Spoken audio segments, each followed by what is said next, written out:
Hello, world. This is your girl, Marky Lemons-Ryhal, real estate keynote speaker. And today I have my buddy with me. I have been following her for years. She would tell you that I hunted her down in a hallway. But today we have none other than Chelsea Peitz. She had to get me straight, rhymes with lights. And let me tell you this, she stayed lit, okay? And so she understands the whole lights scenario.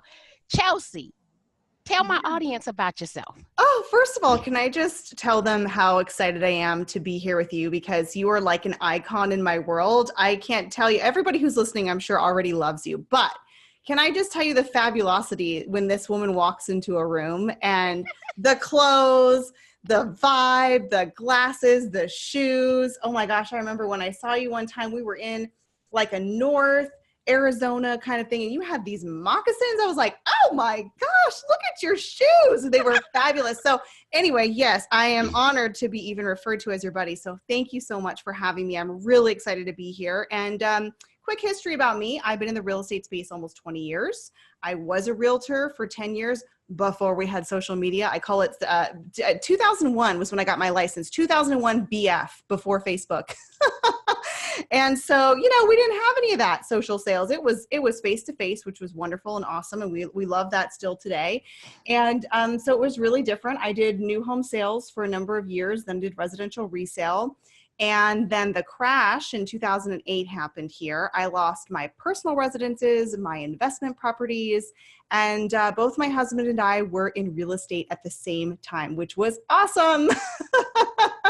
So so then I stayed in the industry and transitioned over into title insurance and did marketing for them as their director of marketing. Now I'm their national director of social sales, and I get to focus on empowering our teams with understanding how to take social activities and turn them into business outcomes and build a powerful personal brand. So it's amazing. So you know what? I think I love you more now than I loved you 10 minutes ago. And our stories are so similar. I came into real estate in 99. I went through the crash. I lost everything economically is what I tell people. But God preserved this good mind of mine.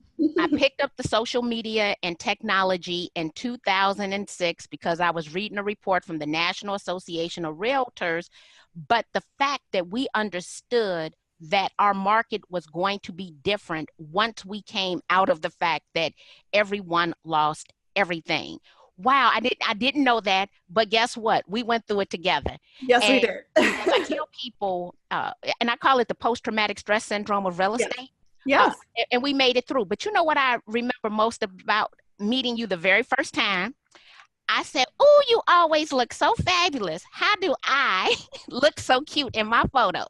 And so, of course, we pulled out the mobile device and we went over to Snapchat and you put the rosy cheek filter. But you said I had to have me one of these lights. Your own ring light. You need that with you at all times. I just need you to know, honey, I am still implementing the strategy that you taught me just standing in the hallway. We were in Prescott, Arizona for the Arizona Association of Realtors conference, and I was already following you on Snapchat. I know you talk a lot about pictures and videos, and because you run a national sales team, what is like your number one tip? And I want a tip for photos and I want a tip for videos that can help anyone in today's real estate market. So the photos, let's take that first. It's a little bit less scary to folks because they think, oh, I can take a photo. I don't have to be on a live video and I don't have to worry about lighting, etc. I can filter it up. What I would recommend for you is that remembering that your brand is not a house, it's your face. And we have an expectation to see that. And we need to be creating content around our own personal media, our photos and our images. And it doesn't have to be a perfectly set, lit, pen on a notebook with a coffee and the latte design, which we see all the time going through our feeds, and the quote post. People actually, and I've tested this myself, they will respond to real photos over something that is, beautiful, aesthetic. We see these Instagram grids of these Instagram influencers and we're like, my gosh, like, how do they get these pictures? in my just regular, everyday, ordinary life, I'm not an influencer, so different strategy.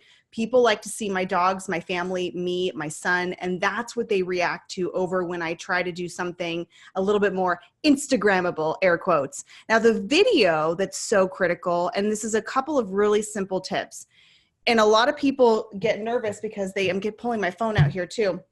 They start to look at their eyes, their reflection, in their eyes, in their own screen, because where else are we going to look, right? But it's so important to be looking your eyes into the tiny, tiny, tiny little camera hole up at the top of your phone, because that's where people are looking. And when you make that eye contact, the cool thing about our brains is it doesn't know the difference between you and I in the same room and you and I virtual right now. My neurons are firing with your face right now as if we are actually in the same room. So in order for us to build trust through technology, we've got to make the eye contact. So that's just a really quick, simple tip, other than getting over the fear of being on video, which every single person has. I had it. I did it for years. I would be terrified. The only way to do it is to force yourself to do it. The only way you're going to get better, the only way you're going to get authentic, transparent, which you're not going to be that way the minute that you actually get on camera. So that's the challenge that people face, is feeling, oh my gosh, what am I going to do? Wow. So one thing that stands out, I went and looked at your Instagram the other day, and you had on a one piece. You were holding your son, and your face was still made up, but you were so mothery, like nurturing, because you could tell you had it down to a science. You had him hooked into you, right? And he would look just like he was a little bug in a rug, right? And I said, I could tell that she's very motherly, because sometimes you'll see women hold their children in a picture and it's awkward. You had full embrace to the body, right? And then as I kept going through the feed, I saw another picture. I believe it's your son. He had on blue glasses. Yes. Yeah. Yes. I thought, how cute is he? And how cute are these blue glasses? And so it is all about the face.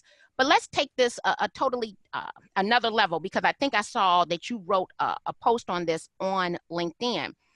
I often refer to Gary Keller's The Millionaire Real Estate Agent, where he talked about having if you've never met a person, you have a 1 in 50 chance of converting them versus a 1 in 6 chance if you've ever met them. If we're doing live video and we're connecting and we're meeting, right?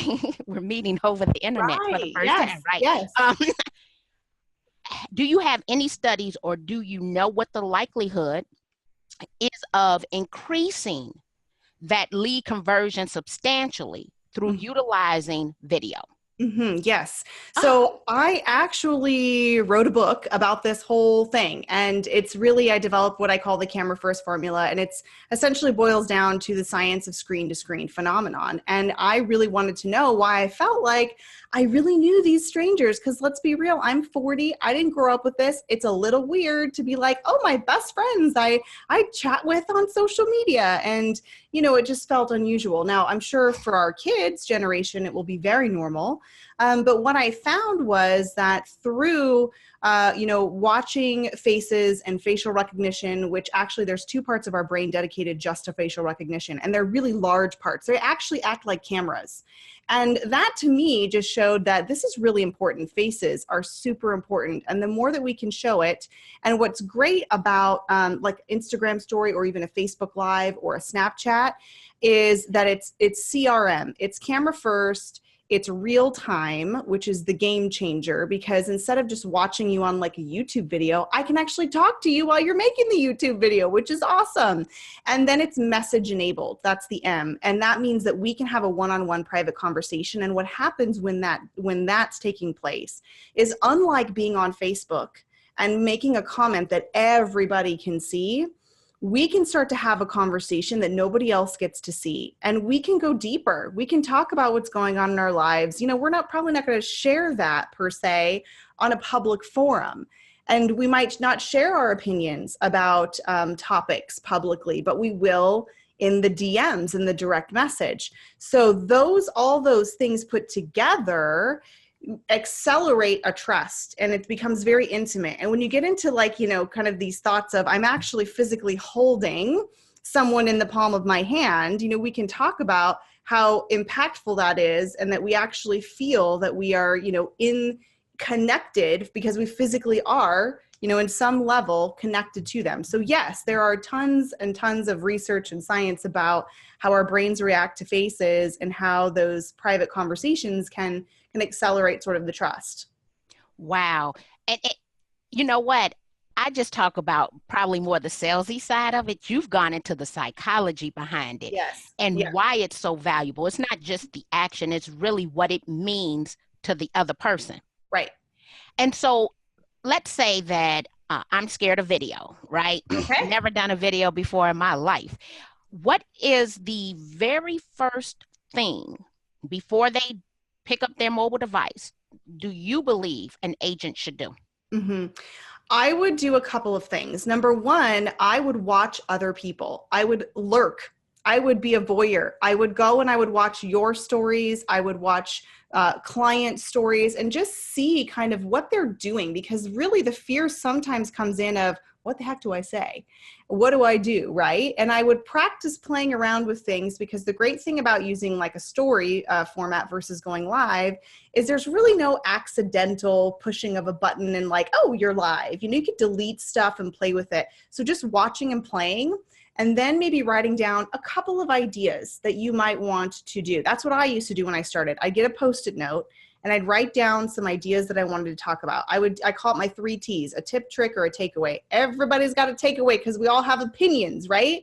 So even if you take something like the Oscars last night, oh my gosh, what was your takeaway from that? Maybe you loved the song from Star is Born, or whatever it may be that you brought out of that. It's not a tip or a trick, but you have a takeaway. And so that's something that you could talk about. And then third, I would just really focus on forcing yourself to do it. Maybe you don't show your face right away. Maybe you do a quick little story and you have a dog, or you have a kid, or you're cooking something and you're just getting comfortable and making a habit of actually creating content. And once you sort of have that habit, it gets a little bit easier to then turn it on and show your face. Okay, I love that. I love the 3 T's. You said a tip, trick, and a takeaway. Yes. Okay. Mm-hmm. And to have their Post-it notes and come up with great ideas. Well, let me say this. So I first saw you on Snapchat. Yes. And you were given great relevant information. And at the time, I think it was 10 seconds, right? Yes. Okay. Yes. And so then I realized that you also had built a tribe over there. So there was a group of Snapchatters, and you guys came up with the Snapchat, right? Pack? Mm-hmm. Is it Pack? Yeah, Snappack. Yep. Mm-hmm. And so actually you were a pioneer and might not have realized it. Like, I know you knew you were a pioneer of Snapchat, but we didn't have Facebook stories and Instagram stories when you were over there killing it on Snapchat, right? Right. So you had kind of an understanding of how Instagram stories and Facebook stories were going to work before they actually came out. Yes. How are you applying everything that you did over on Snapchat? Because you were used to these 10 seconds, and you would have, we would be in your office. I remember that. Yes. Yes. And you were going to teach us some type of strategy, right? Yes. Yes. I did. Yeah. And you can apply anything you learn when people start doing Facebook Live. You can apply that, even sitting across from your client doing a listing presentation. It really does help prepare you speaking, because as you get comfortable, you're able to take out the ums and the ahs and all of that. And that just comes with time. But yes, the story format, which I love because it's short, because micro content people, we don't want to go on for 20, 30 stories about one just topic, because that's for YouTube, that's for your podcast, that's for your live stream. This is short little tidbits. And so being succinct is really hard. Trying to take an idea and get it out in 10 seconds was probably the best thing that Snapchat ever taught me. And so I do take it over into Instagram stories and now Facebook stories, and I still show people throughout my day. What I will tell you is that I've incorporated much more of my personal, and I still do tips and my favorite apps and things of that nature, but I don't treat it so much as a show anymore. I've really moved that to Facebook, and my podcast and also my YouTube channel. Because what I found is that the really relatable content, the personal, now there's a difference between personal and private. Personal is the relatable, the human. Private is what we talk about across the dinner table with our spouse or loved ones, and we don't need to show all of that unless you want to. And that is where I started getting the most conversations. And for me, building a tribe, the conversations are where it happens, but you've got to actually start talking to people first. So you cannot do stories and like, well, nobody ever comments on my stories. Well, how many are you commenting on? You should be focusing on that for a full year of actually talking to people first, and then they will come. And I tell people all the time, we should use these tools as listening devices. They're the best listening device ever made because people tell you about all of their needs and their wants in real time. I remember the other day, one of my agents, he's newer to the industry, and I guess he might even be a Gen Z. And we were talking about newly engaged couples. I did not realize that probably every 10 seconds on Instagram, someone is posting something about engaged, engagement, engagement really? ring. Wow. Oh, yeah. And I'm like, oh, you could just sit over here and watch these hashtags and you will know everything about being engaged, the lifestyle, the planning. I mean, there was nothing that they did not talk about in utilizing these hashtags.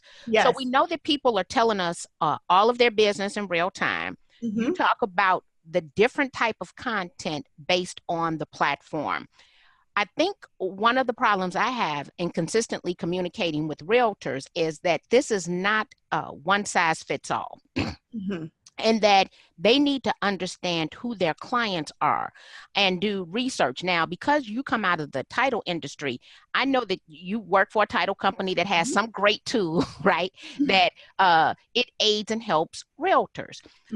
What type of research do you think in this listening and communicating, what have you found out about consumers that might be a tip or a trick that most realtors don't take heed to? Well, I think that the biggest question I get is also the biggest consumer tip, the biggest consumer insight, because people always ask, and I'm sure they ask you too, they say, Marky, I don't know. I know I need to be making content, and it has to be valuable, but what the heck is valuable content? What does that mean? And these are words that we hear at conferences and, oh, you have to provide value. Well, great. What is it? Give me an example. And so people don't look at their own lives as valuable. They think it has to be only a market stat, that it has to be something about business all the time. And I was there. I did that for 2 years. And then I realized that there is value in making someone smile, in sharing a photo that, they say, oh my gosh, that reminds me of, me and my parents or me and my child. Also, when people think of the word exclusive, they always go right to pocket listings, something not on the market, which is great, right? That absolutely is exclusive. But let's talk about the exclusivity of you living your life and nobody else gets to. And the really cool part of me being able to invite somebody on a vacation that I may be on with family or friends, and they get to kind of follow along and feel like they're there with me.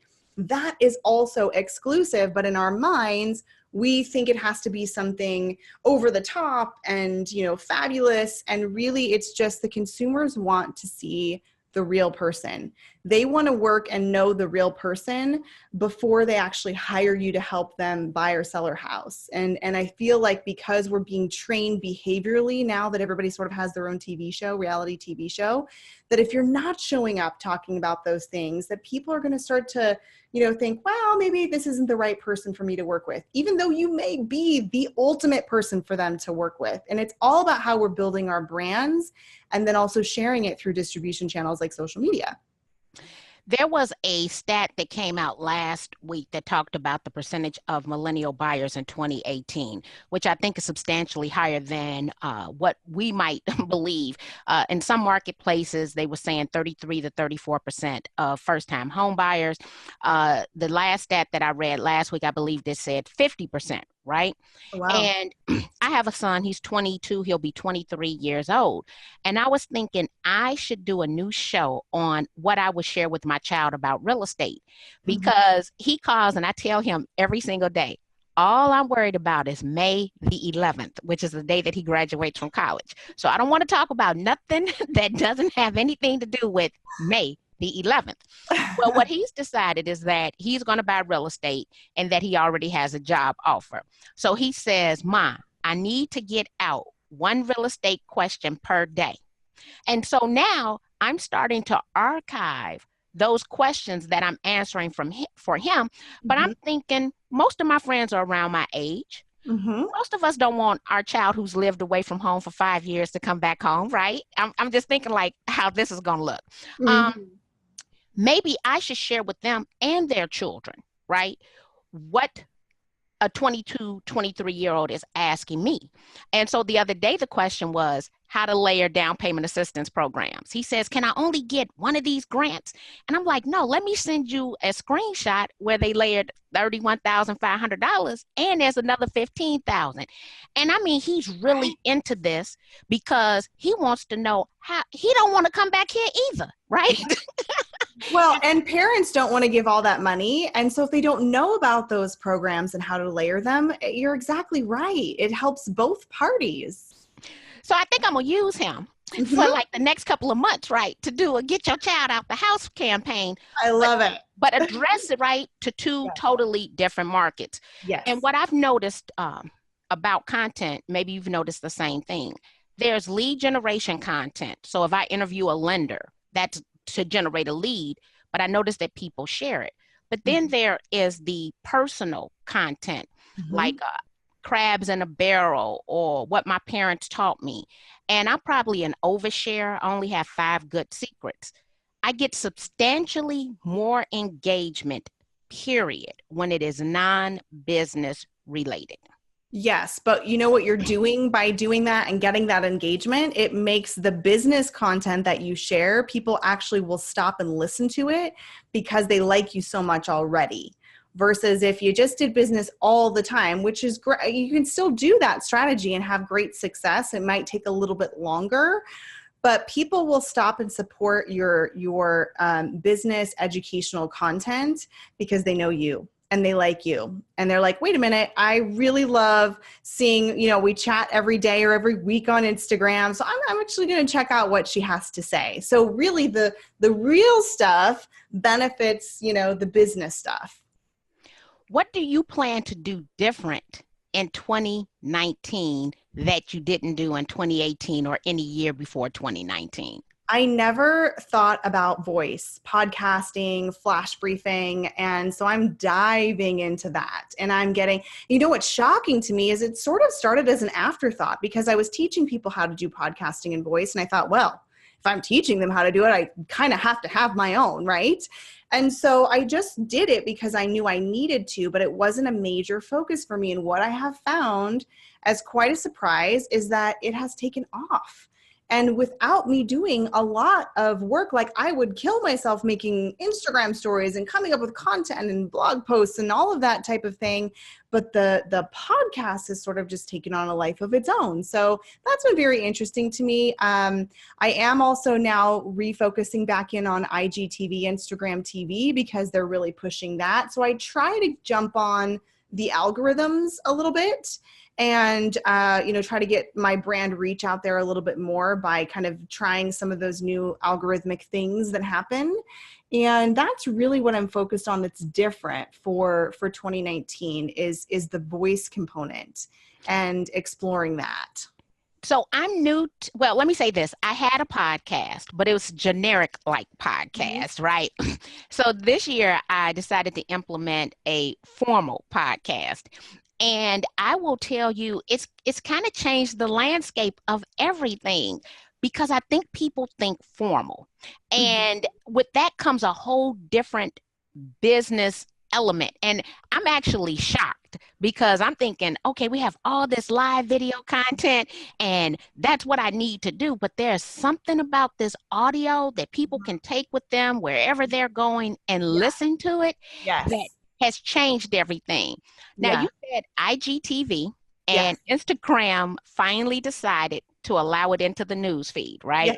Yes. And I've been playing with it. I did make a mistake the other day because I did not realize that in order for you to be able to preview it in your feed, it needs to be longer than 60 seconds. Yes, it's very quirky. It's very quirky, and you cannot go directly to the IGTV app, which is where I went to upload my video. You have to actually go to Instagram and then tap on the little IGTV icon if you want to even get the preview option. So I don't know why it's so convoluted, but they're, making some changes. I'm sure they'll streamline it. But yes, that is definitely something I'm working towards. Here's a cool stat, though, to go back to your podcasting thing where we were talking about voice. Yes. This blows my mind. I just read that 80% of people who listen to podcasts listen to the entire episode, which is crazy to me. 80% of people are listening to an entire episode. I don't know 80% of people that will even watch a full Facebook Live.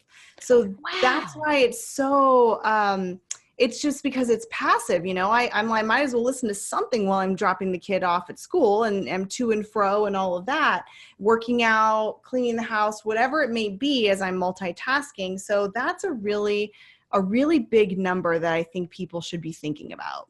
So that means they're spending more time with you. Oh, yes. Yeah, they absolutely are. And getting to know you a little better. Yes. Wow. Okay. You said flash briefing. Yes. So I know some people don't even know what a flash briefing is. Yeah, it's Could you very tell new. us what a flash briefing is? Again, I don't know why developers have to come up with a whole new language. It's just a mini podcast. That's all it is, really. And it's, if you have an Alexa device or an Echo or any kind of smart speaker, maybe it's built into a device that you already have. If it hasn't been yet, you will have something built in. And this is a place where you can go and you can enable or subscribe to these mini podcasts. Mine are about 1 to 2 minutes. Flash, again, micro content.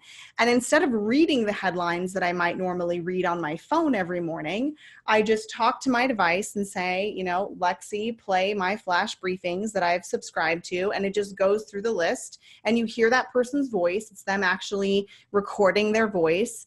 And in mine, I just give a social media update or tip every Monday through Friday. So you kind of get the news from me. And that's how I think people are really going to start engaging with getting their news as they're doing their thing in the morning. They're getting the kids ready, they're getting the breakfast ready, and maybe they're just sort of listening to what's happening in the world.